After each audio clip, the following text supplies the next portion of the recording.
Ya, Partai Demokrat dan Golkar berada dalam pemerintahan Susilo Bambang Yudhoyono selama 10 tahun terakhir. Apakah Demokrat dan Golkar akan kembali berada di kekuasaan alias bergabung dengan pemerintahan Jokowi JK atau memilih jalan oposisi? Kita tadi sudah bahas sedikit, memang kalau dari Pak Akbar dan Pak Mubarok, ya kekuatan penyeimbang begitu istilahnya. Betul. Ya. Saya bilang oposisi apa penyeimbang lah. Ya. Sampai ada kekuatan yang di dalam Golkar mau mengatakan, kita ke sini. Di dalam Golkar gitu, dan di dalam Demokrat. Dua-duanya menghadapi persoalan ke dalam juga, bukan? Iya Pak Akbar ya. Jadi saya minta juga ya, kita ini semuanya menghormati juga pilihan-pilihan yang telah diambil oleh masing-masing partai. Jangan terus kita udah ada pemerintahan, kenapa mesti didorong-dorong terus untuk berada dalam pemerintahan? Justru menurut saya ini akan memperkaya politik kita ke depan. Dan kita akan semakin matang, dan masyarakat pun juga akan semakin dewasa melihat, oh dulu dari pemerintah kan berada di luar. Tapi tetap memperlihatkan komitmennya untuk membangun bangsa, membangun negara. Apalagi dalam konteks sekarang ini, peranan DPR kan kuat. Koalisi ini kan besar. 60%. 63 ya? 63, 40, 64%. Sebetulnya begini Bang, kenapa kemudian ini dibicarakan, terutama kita di praktisi media, karena koalisi ini kemarin, Merah Putih, dan koalisi rampingnya PDIP dan kawan-kawan, ini kan ramai sekali waktu Pilpres ini. Ya. Dan itu di luar dari perkiraan kita sebelumnya bahwa akan seperti ini. Kan ini kan pemilu yang paling dianggap paling seru, kira-kira ya, Pilpres ya. Tidak tahu Mas Edi. Dan sebenarnya saya itu sebetulnya kenapa kemudian saya sih sangat setuju Bang. Idealnya memang ada perimbangan kekuatan antara di parlemen dan pemerintahan. Ya, hanya saja kan selama ini kami, terutama saya, itu ragu dengan sikap politik Golkar itu kan. Yang selama ini enak-enak terus ikut kekuasaan kok tiba-tiba mau puasa. Apa bener ya gitu kan. Saya sih sangat setuju kalau memang idealnya kalau Bang Akbar bisa membawa Golkar sebagai kekuatan penyeimbang, itu akan sangat dahsyat. Semoga itu berhasil Bang. Karena berdasarkan pengalaman nggak yakin gitu ya. Berdasarkan pengalaman kok enggak gitu loh. Itu ya. Kalaupun era pemerintah, coba aja secara kuantitatif 2 atau 3 menteri, apa yang bisa dianggap yang memberikan sesuatu manfaat yang besar bagi partai? Mungkin 2-3 orang itu. Apalagi kalau sekarang misalnya, apalagi kan Pak Jokowi kan juga mengatakan tidak mau menarik orang yang ada representasi bukan untuk bagi-bagi kursi. Bukan gitu bagi-bagi kursi, ya sudahlah. Ya beliau pun juga punya pandangan begitu. Kita pun sekarang sudah mengatakan siap berada di luar pemerintahan. Mari kita lakukan itu dan kemudian kita bangun satu sistem baru perpolitikan, ada di luar, ada di dalam, tapi kemudian semuanya memberikan kontribusi kepada pembangunan bangsa kita. Bagaimanapun sebelum itu terjadi kan harus menghadapi juga di internal partai gitu. Demokrat tadi Pak Mubarok sudah bilang, oh kalau Demokrat gampang karena kami masih baru gitu. Gampang. Belum tentu juga. Gampang kalau. Tetapi sebetulnya pertanyaannya gini salah satunya, kan ini kan cerita soal Demokrat dan Golkar mau masuk atau tidak. Tetapi kan PDIP dan kawan-kawan ini kan membutuhkan kekuatan mayoritas ya di parlemen. Lalu kemudian akan ditawar begitu kepada Golkar, akan ditawarkan juga kepada Demokrat, Prof. Apa yang akan terjadi kalau begitu, termasuk di Golkar? Pasti tidak akan menawarkan sesuatu yang signifikan. Nah, kalau nggak signifikan untuk apa? Yang signifikan itu seperti apa ya Pak Mubarok? Kan sudah dikatakan, bahkan kalau yang jadi menteri nggak boleh jadi pengurus tidak bersyarat, udah sangat ideal itu anunya gitu ya. Oleh karena itu nggak mungkin ada transaksi signifikan. Bahkan menurut saya, PDIP tidak perlu harus menawar-nawarkan, dia harus confidence, percaya diri. Dia kan dipilih oleh rakyat dengan suatu jumlah yang cukup masif. Kenapa harus ditawar-tawarkan? Kecuali kalau ada pertimbangan, ada seseorang yang memiliki kemampuan teknis profesional yang tinggi, kemudian ada dalam partai, tentu ada tawaran. Tapi lebih kepada apa? Lebih kepada kemampuan seseorang itu. Oke aja. Artinya kalau memang hak warga negara orang itu kan juga kita tidak bisa kita bendung, kita blok gitu. Kalau memang yang bersangkutan kemudian dikenal sebagai Golkar memiliki kemampuan katakanlah profesional yang cukup tinggi untuk memperkuat pemerintahan, ya kemudian diambil oleh presiden, ya kita ini isyarat yang jelas ini, Mas Edi. Dengar dulu baik-baik. Ini isyarat yang jelas dari Bang Akbar. Ini ceritanya begini. Boleh saja Boleh saja ambil Partai orang. Golkarnya tidak ada di dalam. Tapi orangnya ada. Tapi memang sekarang kan banyak orang Golkar di mana-mana gitu yang ada di dalam. Gitu. Tapi kan Dan kalau beliau adalah ditanya orang yang Golkar kader. mana wakilnya, kita kan itu tidak akan bikin, tidak akan kirim. Karena apa? Kami sudah mengatakan resmi kami berada di luar pemerintahan. Itu udah pasti itu. Silakan Mas Edi. Ya, saya kira kalau Golkar mungkin masih bisa dimainkan ya secara politik tuh. Dia bisa di luar, bisa di dalam, nanti tergantung Munas gitu. Tapi kalau Demokrat kan sangat tergantung pada satu figur, Pak. Iya, iya. Harus Bapak akui Pak SBY. Begitu Pak SBY perintah, kita dukung pemerintahan yang terpilih. Selesai, Pak. Jadi gimana? Tapi jelas kok. Jadi kita akan mendukung semua yang positif. Oh gitu. Nah, kita akan mengkritisi yang tidak betul. Udah prinsipnya itu. Oh, ya. Ya, artinya kemudian kalau toh yang memimpin itu adalah kalau hitung-hitungan kursi minoritas, bukan berarti kemudian di partai di DPR, di lembaga akan kemudian dihajar terus-menerus. Begitukah?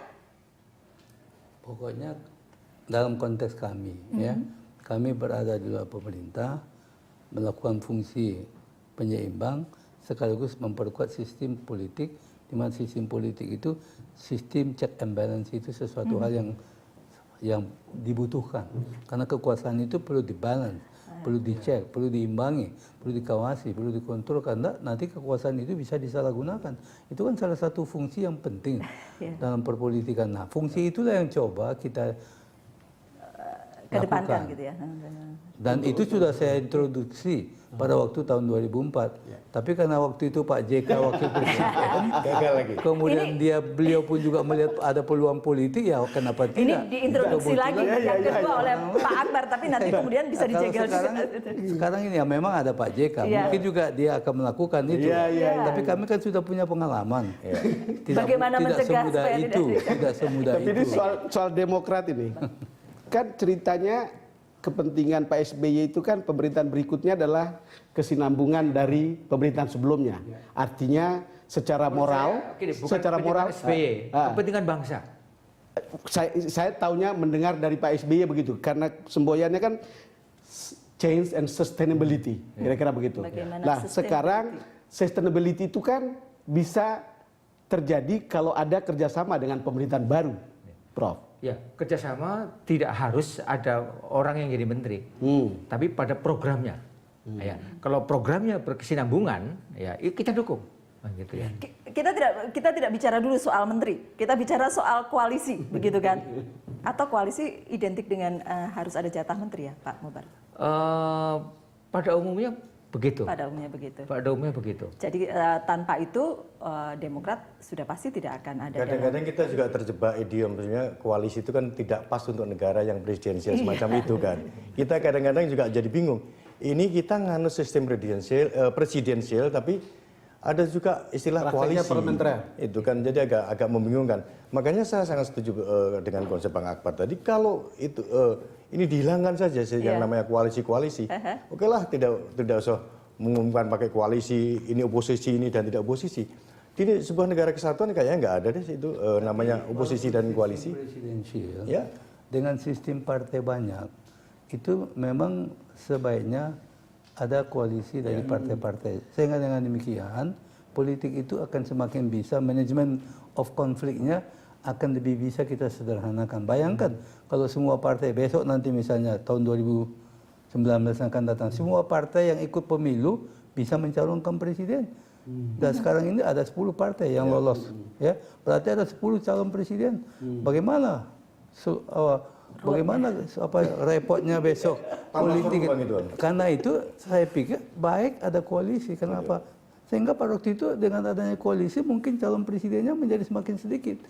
Cuma barangkali ada baiknya jangan hanya 2. Kalau bisa, ya kalau bisa 3. Karena 2 ini dalam masyarakat kita yang seperti sekarang ini belum apa-apa, sejak awal sudah terpolarisasi. Terpolarisasi itu memang itu membuat sesuatu yang bisa mempengaruhi satu kebersamaan kita, kemajemukan kita. Kita belajar, kemajemukan kita. Kita belajar pada waktu pemerintahan Pak SBY, Demokrat ini. Ada koalisi di dalam pemerintahan, tapi itu juga kan rapuh toh. Ini kan cerita-cerita baru yang kemudian menimbulkan memang wacana lebih baik jangan hanya 2 gitu. Kalau 3 kan cukup jelas itu anunya. petanya, ada jendela. Iya, kira-kira begitu. Sebetulnya pada waktu itu bisa 3. Hah. Saya tawar juga ke Pak SBY. Kami waktu itu Pak Ical, calon 2 partai kami. Betul. Suara kami waktu itu sudah cukup, Pak. Iya, kalau Golkar dengan Demokrat Kalau selesai. Demokrat bersedia, Iya. berarti ada 3 calon. Saya juga bertanya, kenapa sih Demokrat nggak mau? Kalau mau kan mungkin tidak sejak dini, sejak pagi sudah terpolarisasi. Suasananya mungkin nggak seperti ini ya? Pasti lain. Oke. Tapi saya Tetapi nggak tahu. jawabannya apa? Ya ini Pak, Prof. jawabannya Kita jawab kenapa Baru. Mungkin Pak Mubarok harus menjawab. Apa jawabannya? Ya itu senyumnya itu. Karena yang diusung Golkar Pak Abu Rizal Bakri itu Iya. mungkin jawabannya. saya nggak tahu apa betul. Iya. Opini publik di dalam itu Pak Bang Ical itu agak berat anunya itu. Jadi Elektabilitasnya iya, begitu intinya ya. waktu itu Oke. takut kalah lagi gitu Pak ya. Gitu, Gini, takut kalah. mungkin gini ya Tapi Pak. kalau Pak SBY mau kan jadi juga. Dan Pak SBY dengan Abu Rizal kan juga cukup dekat. Iya. Atau mungkin karena Pada kalau- waktu itu cukup iya. dekat. Kan sekali dekat tiba-tiba bisa tidak perlu dekat kan, Mas? Sekarang juga saya pikir dekat juga. Oke, tapi mungkin jadi kalau karena yang diusung adalah Pak Abu Rizal Bakri yang elektabilitasnya dianggap kurang bisa menyaingi 2 kandidat yang lain, Pak Akbar. Dari awal sudah ketahuan bakalan kalah gitu, Pak Akbar. Saya nggak bisa menjawab kalau itu. Politik pihak Demokrat yang paling tahu. Tapi memang menarik ya. Kalau tahu bahwa akan kalah juga maju bagus. Ketimbang yang terjadi seperti sekarang menurut saya. Kan kira-kira di mata publik ya. Saya setuju langkah hukum itu adalah langkah yang paling beradab untuk kita selesaikan masalahnya. Tapi kalau kita lihat penampilan di media, lihat publisitas begitu, agak pikir juga kita bahwa ini kayak kok berat menerima kekalahan Terus terang ya. aja, Don, Kira-kira ya. begitu ya. Saya koalisi merah putih ya. Polarisasi. Dan seolah-olah media itu, terus terang aja, saya nggak usah mengatakan, seolah-olah kami ini adalah orang yang salah terus. Di media itu selalu yang paling salah, selalu ini kan. Ini kan nggak baik. Betul. Terjadi polarisasi. Ada apa? Apa yang salah? Apakah Prabowo itu salahnya ada apa? Apa saya ini ada di situ? Apa saya salah apa? Seolah-olah kita ini semua salah. Waduh, bahkan dikatakan itu kan garis keras di sana. Tapi media memang terpolarisasi juga. Ini Media juga Prabowo terbelah itu kan, coba Pak? keluarganya semua Kristen. terbelah di masyarakat Keluarganya pun juga orang terbelah. Kristen. Saya sekolah di Katolik, Iya. SMA Kanisius. Tapi kok saya seolah-olah dipojokkan, ini kan barisan orang-orang garis keras. Bagaimana coba? Iya, Ini kan nggak tetapi memang harus diakui bahwa Pilpres terutama yang kali ini memang meninggalkan polarisasi yang memang tidak cuma di media, tidak cuma di masyarakat juga saya rasa itu di media sosial Tapi kalau media kita baca penjelasannya lebih mudah, no. Iya.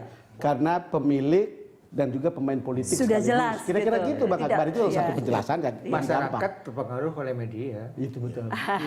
ya walaupun masyarakat juga melihat dengan ini. Seandainya para politisi ini tidak memiliki media, mungkin tidak akan sedahsyat ini. Gitu. Oke, ya kita akan lanjutkan sesaat lagi ya Bapak-Bapak ya, kami akan kembali untuk Anda. The Headlines masih berlanjut selepas jeda berikut.